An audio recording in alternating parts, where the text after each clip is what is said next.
All right, so today I wanted to talk about an interesting tweet I seen from David Staples here on Twitter. And again, it's something I've talked about a lot before, but I wanted to talk a little bit more about it. So let's read and then let's talk about it. He says, most foolish thing I regularly see on Twitter, activists who know zilch about the economy and hate oil and gas pipelines, confidently informing investors who are willing to bet money on major new projects that there's no market for oil and gas. Now, again, um, it's a very good way of putting it. And I mean, I've kind of brought this up before, but this is the big problem too with these leftists and with these anti oil and gas, anti fossil fuel people is that they know nothing. Right? They know absolutely nothing.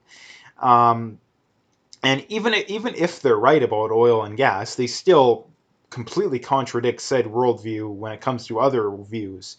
So, I mean, there's a lot to unpack here. Let's start from the beginning.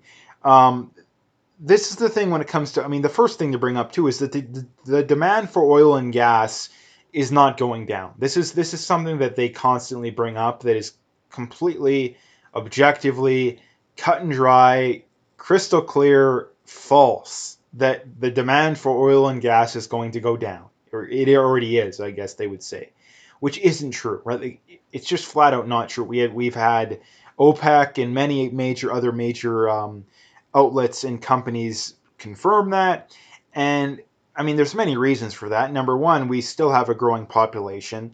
And number two, when you hear oil and gas, the problem that a lot of these people think of is literally like just cars and like, heating homes and businesses and stuff like that. Like, it's the only thing people think of. But what they don't realize is that um, there's an entire other market in the petroleum industry that makes like plastics and other goods, and the demand for that is going up as well. So this is something they don't realize is that the I don't know if they actually believe this or they're just dumb enough to think that the other side doesn't understand it, which clearly isn't the case. So I think it's just that they're dumb enough to actually believe the garbage. And that, like I said, there's another massive industry when it comes to oil and gas is that it doesn't just provide gas to power cars and trucks and whatnot, and power to heat and light hoses and businesses, right? Like there's other massive demands for oil and gas that are completely unrelated to that kind of stuff. So that's the first thing that they're wrong about. The other thing they're wrong about too is that many of the actual quote unquote experts, or if you want to, these investors, they don't think that it's going away either. And why is that? Well, because the wind and solar technology is still, I mean, this is one of the main reasons, is wind and solar technology is nowhere near competitive against these other forms of energy, right? Like, especially in Canada. Like in other areas, yeah, solar is probably close, but in Edmonton, like in at one of the least sunny places in Canada, you mean in the world for that matter, aside from like the crazy like Arctic places. Yeah, this I'm sorry, but we're never going to have solar here unless the technology gets hundreds of times better. We're never going to be reliant on solar here. It's not realistic. So again, that's another thing that the climate change, oil and gas as the dying industry zealots don't understand and they refuse to acknowledge is um, wind and solar is nowhere, not even close to being able to compete with oil and gas right now. Like it's not even close. So again, that's another thing to bring up. But the one thing that I always point out too is that the main goal when it comes to the climate change, renewables industry, and those kind of people is that the main goal isn't to care about the I mean, they like to pretend they care about the environment, which they do to an extent. But the main goal isn't that. The main goal is to push the far left agenda. The main goal is to push socialism, right? Because, I mean, a perfect example, right? One of the main arguments that they always bring up when it comes to oil and gas is that oil and gas is a finite resource. Therefore, it's only, it only makes sense to transition away from it, right? Which, number one, it is technically true, but the other thing that they don't tell you is that we literally have hundreds of years, maybe even thousands, by the time we discover all the undiscovered stuff, of oil and gas deposits, right? So the idea that they make it sound like we're literally going to run out of oil and gas within our lifetime, which is patently false. It's not even close to true. So again, that's what they bring up. But the reason why they're completely wrong about that too is that, we can't run massive deficits year after year after year after year, because that is also unsustainable, right? But they don't care about that, right? If they actually cared about unsustainable things, they would be railing against the national debt, right? But they never do that. And why is that? It's because the national debt enables all their socialist policies, right? The national debt enables that. So again, the main goal is not to care about the climate. The main goal is to push socialism, right? That is what the main goal is behind this.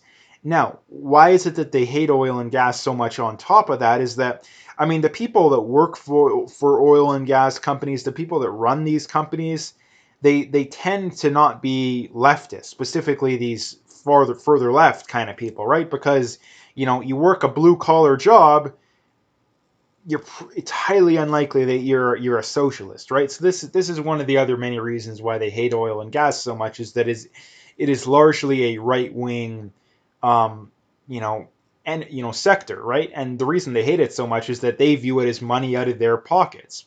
If they can take money out of that sector, put it into the renewables sector, that's more money that's going to end up in their pockets. That's more money that's going to end up in the hands of left wing political causes, right? So again, at the end of the day, it's really a political thing.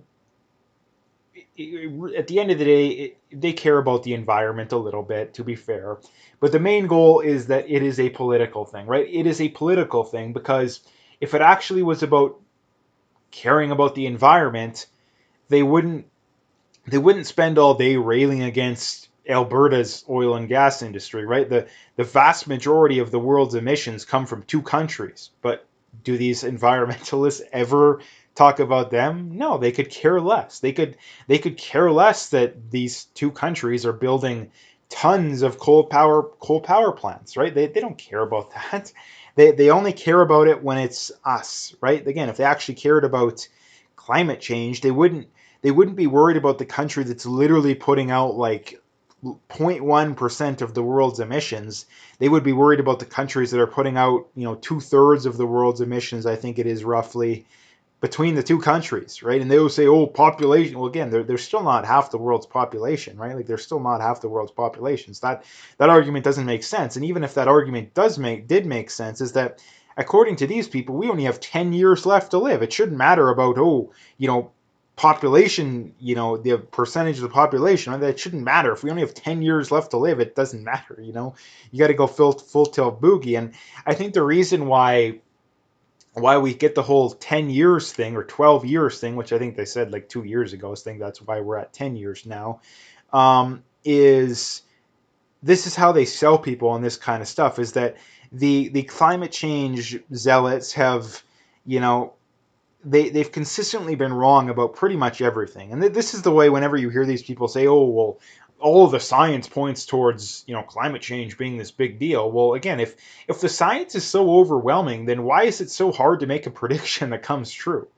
Right? Like it would be the equivalent to like, oh yeah, the science is settled on gravity, right? But if I drop something and it just hovers there, the science is not settled on gravity. So again, if the science is so clear and overwhelming when it comes to climate change, then why is it so hard for these climate zealots to make predictions? Well, the reality is that the science isn't settled, right? And for starters too, like science is never settled, right? That's not how science works. The whole point of science is that you're constantly questioning the norms. And that's the whole point of science.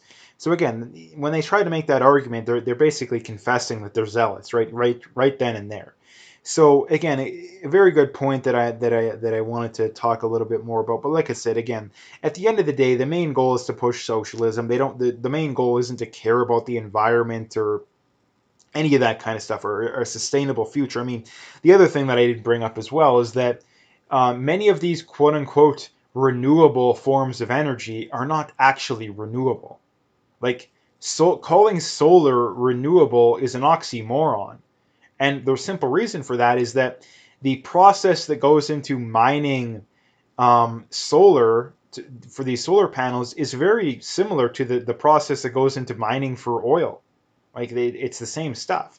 The same process that goes into mining these things that we need to make batteries. Again, very similar as well. I mean, not to mention too, you have the whole blood diamond kind of stuff going on, where people are being exploited in Africa to do this kind of stuff. So that's another thing that, again, it's very funny they never talk about, right? It's very funny they claim to care so much about the poor, but they're perfectly fine, driving their Tesla that's has been some 12-year-old kid in Africa was paid 10 cents an hour to work to mine the lithium and all the materials that went into that battery. It's funny how little they care about that.